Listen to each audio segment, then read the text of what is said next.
I think Kentucky was the big winner here in John Calipari going to Arkansas.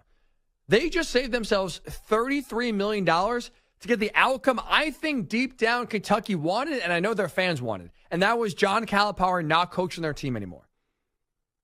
I don't think the administration was able to stomach spending $33 million to fire Calipari and then have to spend whatever it is, another $20 million, somewhere in that range, to hire someone else, pay him, pay the staff, etc. They were not ready to make that big of a commitment financially this year. I don't think they had a lot of faith in Calipari, but they didn't want to spend the money to fire him. So I think now if you're a Kentucky fan or administrator, if you're AD Mitch Barnhart, you save $33 million and you get the result I think everybody wanted. John Calipari not coaching your team anymore. That is a win because I think at this point, John Calipari is a bigger name than he is actual good coach. Like Arkansas is not getting one of the best coaches in college basketball. I would argue right now they're getting the most overrated coach in college basketball. That's what they just signed up for. That's what they're paying reportedly $7.5 to $8 million for. Not a guy that won a national title.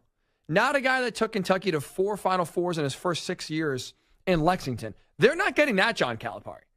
That guy is done. That era of John Calipari has passed him. This current iteration, a guy that can't get out of opening weekend, that can't develop young freshmen, that refuses to change the way he builds a team, despite the fact that college basketball is changing before our eyes. And you're seeing now the transfer portal, amongst other things, helping teams win a national championship, and he just refuses to use it. All of these different reasons as to why Kentucky's underachieved these last 5 years, you could even argue the last decade. That is what Arkansas is getting. That's the coach they're signing up for. That's the one they're paying all that money to. For the guy to underachieve and for a guy to not take accountability. He's the king of pointing the finger everywhere but himself. And that's why I don't think Arkansas upgraded over Eric Musselman. It's a big name. It's a splashy hire. But when it comes to actual success on the court, does anyone actually think Arkansas now is going to become this power in the SEC? Going to be, going deep in the tournament every year? What is he going to do at Arkansas that he couldn't do at Kentucky? I think he'll still get talent there. I think he'll still have most of his big-time recruits follow him to Arkansas. I think it's going to be tougher to recruit to Arkansas than it was to Kentucky. That's for damn sure. But I think he'll still get talented freshmen. But what's going to change? Like, what is he going to do at Arkansas different that's going to lead to success versus what he didn't do at Kentucky that led to them getting bounced in the first round by double-digit seeds, or it felt like now on a yearly basis? So I can't see it. I don't see any sort of improvements coming here from John Calipari, in part because I don't think he realizes that he's the problem. Like, this is a guy that, again, is trying to... He now is telling every reporter on social media that would listen to him that he's leaving because he didn't feel the love from Kentucky. That he didn't feel wanted by Kentucky. He never one time actually admitted or recognized he has given Kentucky in the last 5 years, 7 years, no reason to love him. What has he done? Expectations are high, yes, at Kentucky, but I don't think they're unfair. And he's done nothing to warrant appreciation from the Kentucky fans or the Kentucky administration. He's losing to Oakland in the first round, losing to St. Peter's in the first round. He hasn't made it out of the first weekend of the tournament since 2019. Why would they want you? Why would they appreciate you? You try to play victim and make it seem like, oh, I want to leave because I don't feel loved and Kentucky doesn't appreciate me and I want to go somewhere that I'm appreciated. He has failed to recognize and admit he has given Kentucky fans zero reason to appreciate him. But again, that's John Calipari. Not his fault, someone else's fault. How about on the court? In this day and age of college basketball, Yeah, you need talented freshmen. You got to develop them. But also now in this era of the transfer portal, and even right now in this specific time where the COVID era, right, that year, that 2020 year didn't count, so everyone got an extra year of eligibility. So now players are staying an extra year longer than they normally would. That veteran experience that is right now littered all across college basketball is helping teams make deep runs. It's not 5 of the most talented freshmen that are in the Final Four every year. You could argue 15 years ago that was the case, and that's part of the reason why Calipari at Kentucky had immediate success. Won a national title, went to 4 Final Fours in 6 years. That's incredible. He was able to accomplish that because of the era he was in. Now, it's experience matters. Now going to the transfer portal and supplementing your young freshman with some experience from lesser colleges to add in to your team is how a lot of teams are having sustained success. And that is something that John Calipari has not done. So he's failed to give Kentucky fans reason to have them buy into him, in part because he's failed to recognize where the game of college basketball is going right now. He hasn't adjusted. He still has the same 5 freshman one-and-done model he had 15 years ago. The great ones change. That's why I give Coach K so much credit.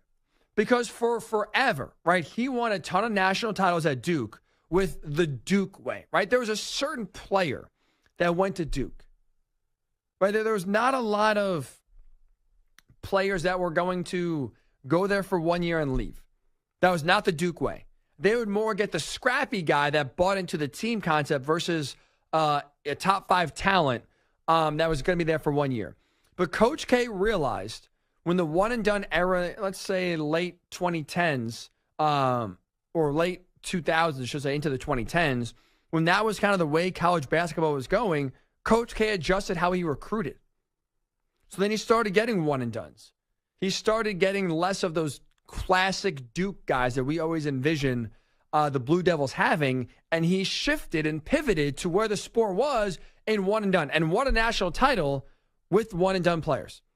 I give him so much credit because you could have easily, with all his success, said, I've won so many national titles doing it one way, why would I change? But he saw the sport changing, and he changed with it. John Calipari sitting there going, I won 1 national title at Kentucky with 5 freshmen. I'm going to do the same thing. Why should I change? It's not working in this day and age. He's refused to admit he has a problem. And thus, that is why you're seeing Kentucky now struggle more than they have in the regular season. Why they are not winning SEC regular season titles. Why they're not winning SEC postseason titles. Why they're not even advancing to the Sweet 16. Think about that. We are talking about Kentucky struggling to get to the Sweet 16. Missing the tournament. A lot of that is because Calipari has refused to adjust. Made excuses. That's what Arkansas is getting. I don't think for me, that's not a move I feel good about if I'm an Arkansas fan. On the flip side, if you're Kentucky, I think this is a win for you. And how to make it a true home run is hiring Nate Oates. That's the guy, if you're Kentucky, you got to circle. You got to go in for. He's in your conference, so you're familiar, obviously, with his coaching style and familiar with his style of team. But look at, he has mastered everything you need to master right now in today's day and age of college basketball. He's someone that can recruit at a high level, right? He got Brandon Miller last year to Alabama. So he can recruit elite athletes. He can develop players that stay there for a long time, Mark Sears. He can work the transfer portal tremendously. Guy Grant Nelson out of North Dakota State, who was a tremendous addition to this year's team. He was Alabama was the number 1 overall seed last year. He got to a Final Four this year. His style of play in terms of taking a ton of threes and a lot of shots around the basket is very sustainable.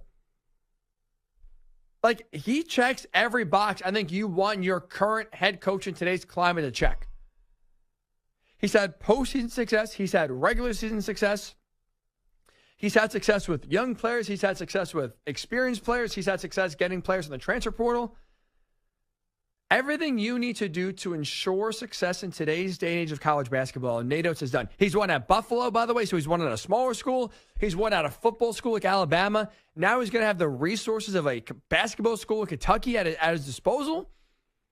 I think you're going to feel really good if you're Kentucky, if you get Nate Oates about the direction of your program. You have to feel really good if that's the guy you hire. That's, for me, the guy I would go all in for. I put him over Scott Drew. I would definitely put him over Rick Pitino. I don't think that's a name that you should call if you're Kentucky. Those, to me, are the names you call. Or that's the name, I should say, you call, Nate Oates. That's the guy I would get right now if I was Mitch Barnhart, AD of Kentucky. But I think overall, once like kind of the shock wears off of this move, I think if you're Kentucky, you got to feel good right now about where you are going forward, that you are without Calipari and saved $33 million. I mean, he really should have been fired after his post-game press conference after losing to Oakland. You lose that game to a 14 seed. 2 years after losing to a 15 seed in Purdue in round number 1.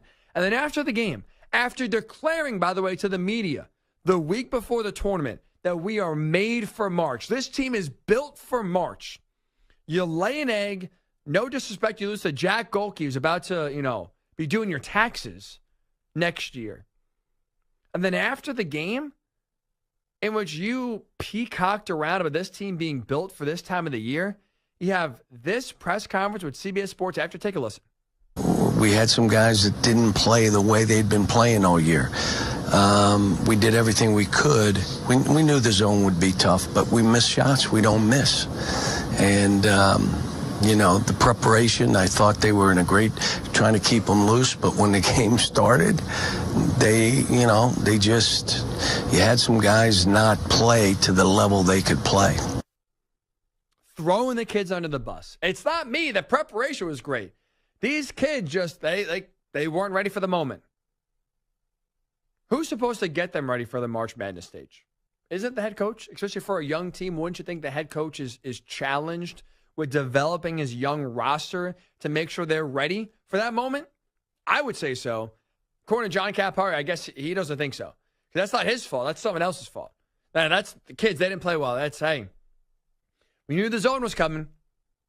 We were prepared, though. Not my fault, their fault. Okay, John. Thanks, buddy. That's atrocious. So I think Kentucky, it's a win for them. They move off of a coach that I don't think he's ever going to get back to the level of winning that he's been used to. He, to me, is the college basketball equivalent of Jimbo Fisher. Previous success that fans still think he's capable of doing in the future, but he's not. And he saved $33 million doing so. I don't like this move for Arkansas. Don't think they upgraded over Eric Musselman. I think they will regret this move in a few years from now.